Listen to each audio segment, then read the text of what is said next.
झोंपड़ी के द्वार पर बाप और बेटा दोनों एक बुझे हुए अलाव के सामने चुपचाप बैठे हुए हैं और अंदर बेटे की जवान बीबी बुधिया प्रसव वेदना में पछाड़ खा रही थी।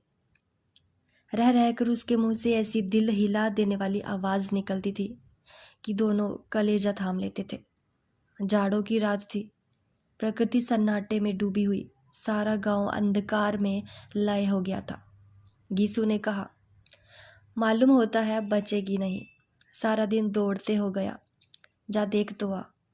माधव चिढ़कर बोला, मरना ही है तो जल्दी मर क्यों नहीं जाती, देख कर क्या करूं। तू बड़ा बेदर्द है बे, साल भर जिसके साथ सुख चैन से रहा उसी के साथ इतनी बेवफाई। तो मुझसे तो उसका तड़पना और हाथ पांव पटकना नहीं देखा जाता। चमारों का कुनवा था और सारे गांव में बदनाम। गिसू एक दिन काम करता तो 3 दिन आराम। माधव इतना कामचोर था कि आध घंटे काम करता तो घंटे भर चिलम पीता, इसलिए उन्हें कहीं मजदूरी नहीं मिलती थी। घर में मुट्ठी भर भी अनाज मौजूद तो हो तो उनके लिए काम करने की कसम थी। जब 2-4 फाके हो जाते तो गीसू पेड़ पर चढ़कर लकड़ियां तोड़ लाता और माधव बाजार से बेच लाता।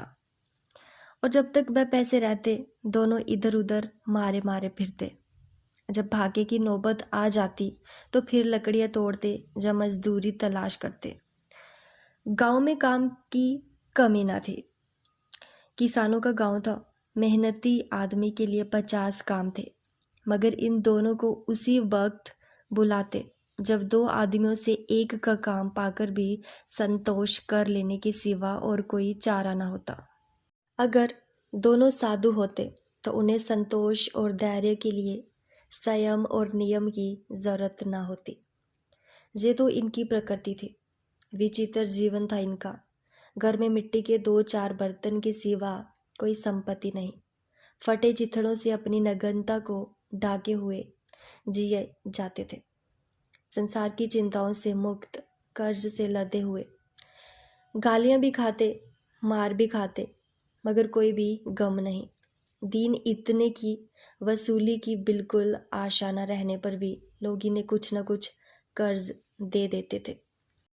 मटर आलू की फसल में दूसरों के खेतों से मटर या आलू उखाड़ लाते और बून बांध कर खा लेते, या 10-5 ऊख उखाड़ लाते और रात को चूसते।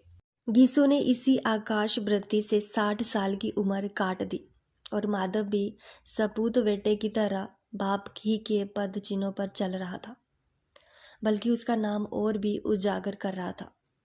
इस वक्त भी दोनों अलाव के सामने बैठकर आलू भून रहे थे, जो कि किसी के खेत से खोद लाए थे।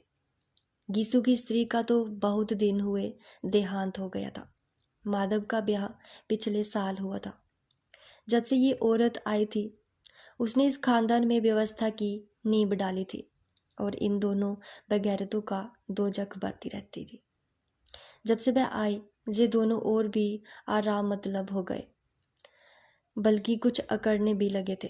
कोई कार्य करने को बुलाता तो निर्व्याज भाव से दुगनी मजदूरी मांगते। वही औरत आज प्रसव वेदना से मर रही थी और ये दोनों शायद इसी इंतजार में थे कि वह मर जाए तो आराम से सोए। गीसू ने आलू निकालकर छीलते हुए कहा, जाकर देख तो क्या दशा है उसकी, चुड़ैल का फिसाद होगा और क्या। जहाँ तो ओझा भी 1 रुपया मांगता है। माधव को भय था कि वह कोठरी में गया तो गीसू आलूओं का बड़ा भाग साफ कर देगा। बोला, मुझे वहाँ जाते डर लगता है। डर किस बात का है, मैं तो यहाँ ही हूँ, तो तुम ही जाकर देखो ना। मेरी औरत जब मर रही थी तो मैं 3 दिन तक उसके पास से हिला तक नहीं, और मुझसे लजाएगी कि नहीं। जिसका कभी मुंह नहीं देखा आज उसका उगड़ा हुआ बदन देखो, उसे तन की सुध भी तो ना होगी। मुझे देख लेगी तो खुलकर हाथ पांव भी ना पटक सकेगी। मैं सोचता हूँ कोई बाल बच्चा हुआ तो क्या होगा। सौंठ गुण तेल कुछ भी तो नहीं है घर में, सब कुछ आ जाएगा भगवान दे तो। जो लोग अभी पैसा नहीं दे रहे हैं वे ही कल बुलाकर रुपए देंगे। मेरे 9 लड़के हुए। घर में कभी कुछ न था, मगर भगवान ने किसी न किसी तरह बेड़ा पार ही लगाया। जिस समाज में रात दिन मेहनत करने वालों की हालत उनकी हालत से कुछ बहुत अच्छी ना थी, और किसानों के मुकाबले वे लोग जो किसानों की दुर्बलताओं से लाभ उठाना जानते थे कहीं ज़्यादा संपन्न थे। वहाँ इस तरह की मनोवृत्ति पैदा हो जाना कोई अचरज की बात न थी। हम तो यही कहेंगे, गीसू किसानों से कहीं ज़्यादा विचारवान थे, और किसानों के विचार शून्य समूह में शामिल होने के बदले बैठकबाजों की कुत्सित मंडली में जा मिला था। हाँ, उसमें ये शक्ति ना थी कि बैठकबाजों के नियम और नीति का पालन करता। इसलिए जहाँ उसकी मंडली के और लोग गांव के सरगना और मुखिया बने हुए थे, उस पर सारा गांव उंगली उठाता था। फिर भी उसे ये तस्कीन तो थी ही कि अगर वह फटेहाल है तो कम से कम उसे किसानों की सीजी तोड़ मेहनत तो नहीं करनी पड़ती, और उसकी सरलता और निरीहता से दूसरे लोग बेजा फायदा तो नहीं उठाते। दोनों आलू निकाल निकाल कर जलते जलते खाने लगे। कल से कुछ नहीं खाया था।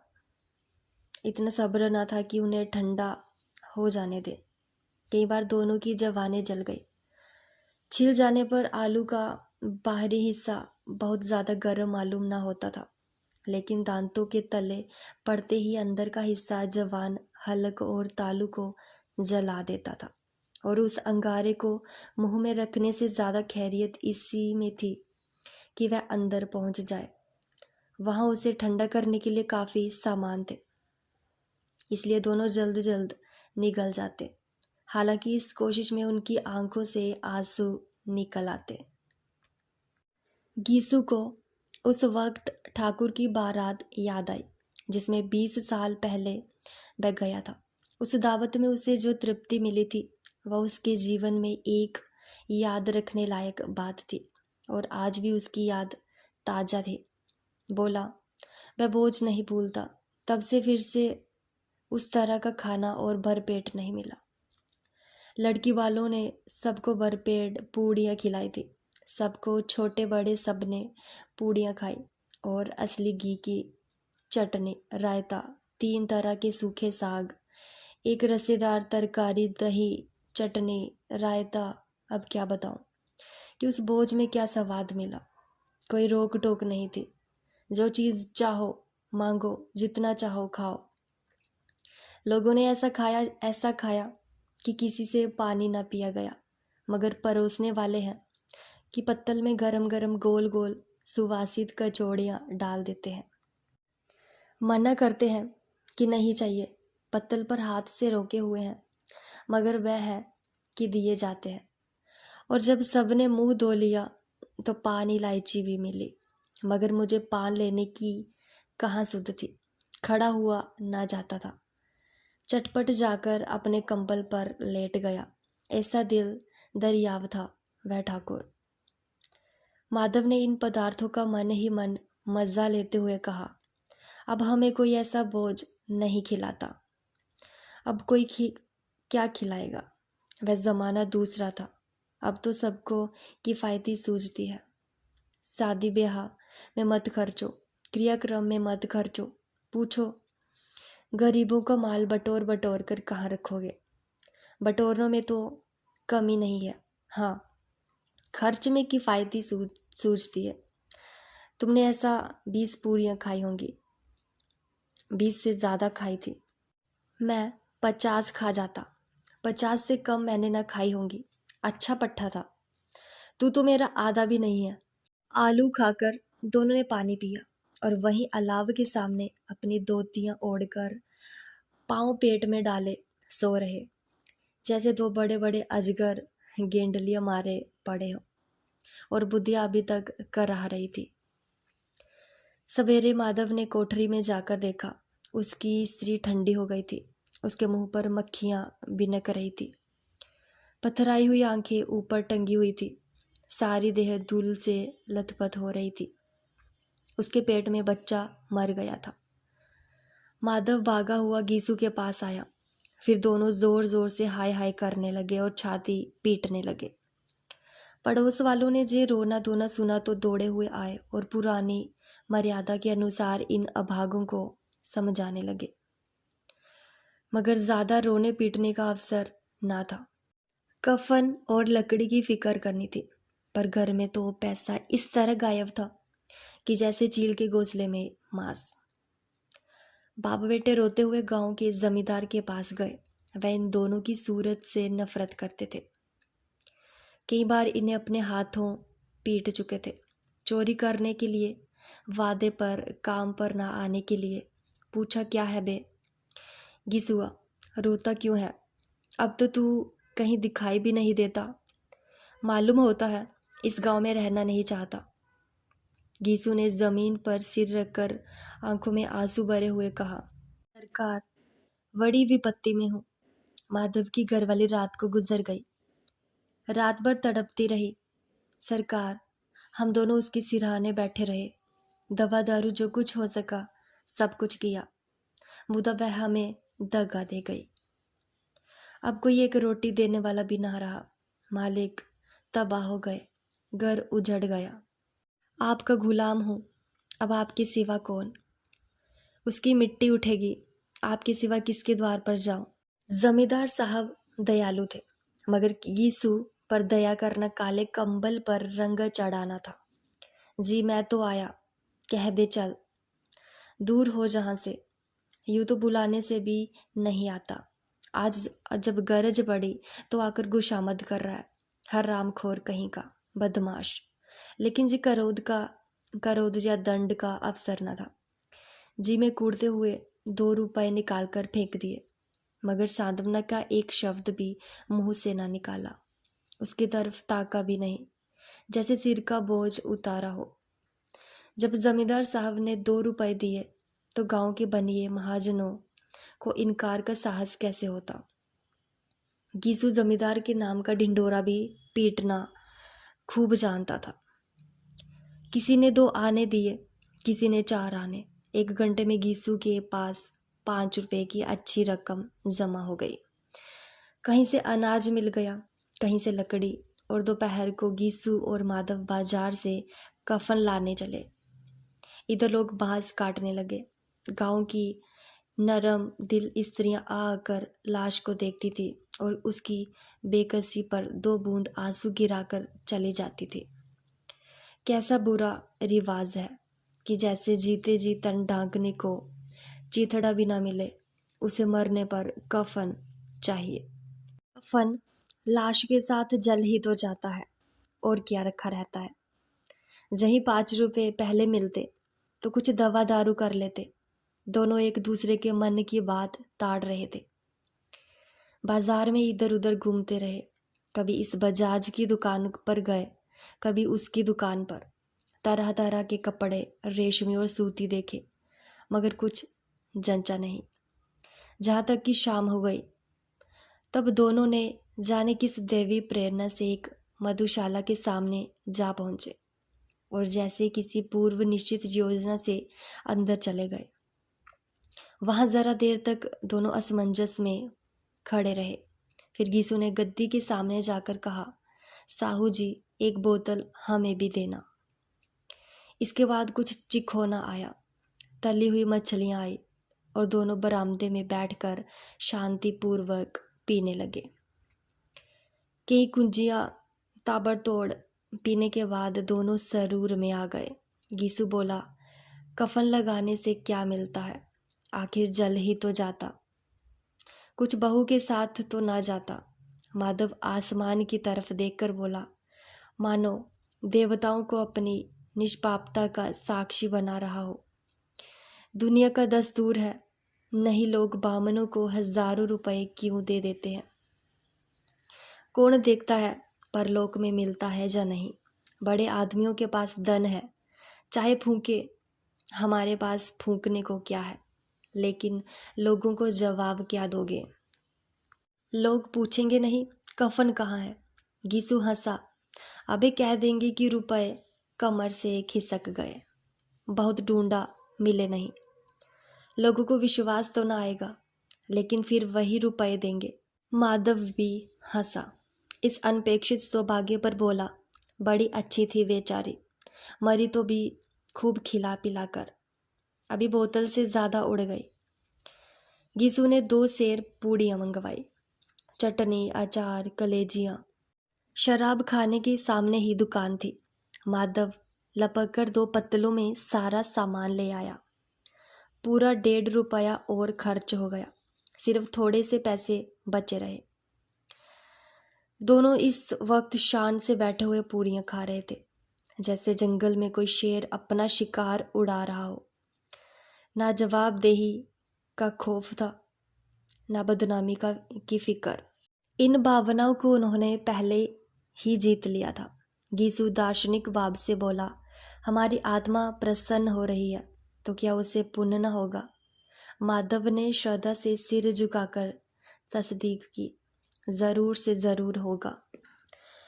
भगवान तुम अंतर्यामी हो, उसे बैकुंठ ले जाना। हम दोनों हृदय से आशीर्वाद दे रहे हैं। आज जो भोजन मिला वह कभी उम्र भर ना मिला। एक क्षण के बाद माधव के मन में एक शंका जागी।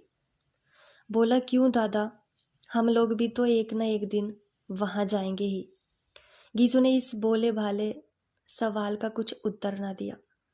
वह परलोक की बातें सोचकर इस आनंद में बाधा ना डालना चाहता था।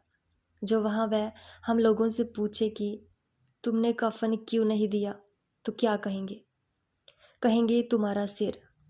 पूछेंगे तो जरूर, तू जानता है कि उससे कफन ना मिलेगा। तू मुझे ऐसा गधा समझता है? 60 साल क्या दुनिया में घास खोदता रहा हूं। उसको कफन मिलेगा और इससे बहुत अच्छा मिलेगा।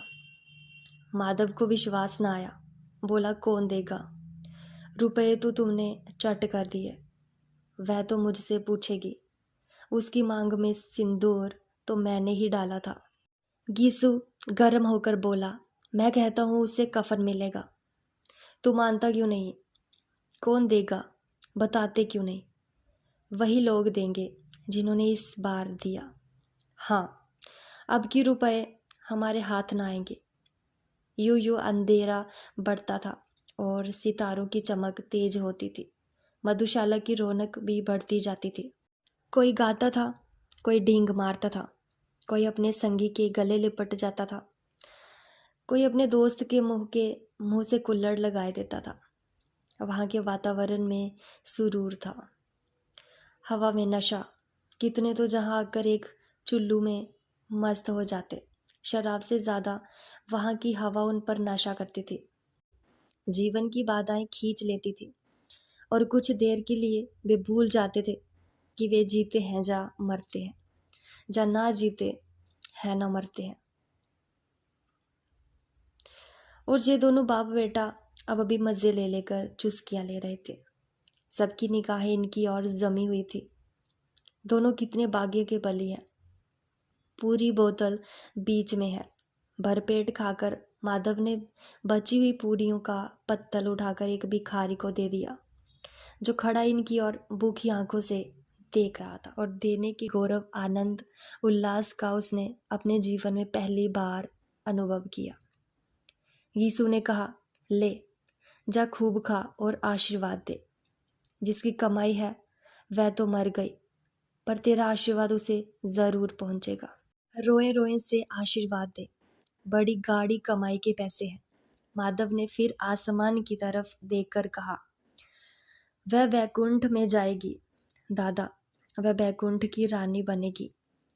गीसू खड़ा हो गया और जैसे उल्लास की लहरों में तैरता हुआ बोला, हाँ बेटा, बैकुंठ में जाएगी। किसी को सताया नहीं, किसी को दबाया नहीं। मरते मरते हमारी जिंदगी की सबसे बड़ी लालसा पूरी कर गई। बैना बैकुंठ में जाएगी तो क्या जे मोटे मोटे लोग जाएंगे, जो गरीबों को दोनों हाथों से लूटते हैं और अपने पाप को धोने के लिए गंगा में नहाते हैं और मंदिरों में जल चढ़ाते हैं। श्रद्धालुओं का जे रंग तुरंत ही बदल गया। अस्थिरता नशे की खासियत है। दुख और निराशा का दौरा हुआ। माधव बोला, मगर दादा, बेचारी ने जिंदगी में बड़ा दुख भोगा, कितना दुख झेल कर मरी। वह आंखों पर हाथ रख कर रोने लगा। चीखें मार मार कर गीसू ने समझाया, क्यों रोता है बेटा? खुश हो कि वह माया जाल से मुक्त हो गई, जंजाल से छूट गई। बड़ी भाग्यवान थी जो इतनी जल्द माया मोह के बंधन तोड़ दिए। और दोनों खड़े होकर गाने लगे, ठगिनी क्यों नैना जमकावे ठगिनी। फिर दोनों नाचने लगे, उछले भी, कूदे भी, गिरे भी, मटके भी, बाप भी बनाए, अभिनय भी किए और आखिर नशे से बदमस्त होकर वहीं गिर पड़े। धन्यवाद।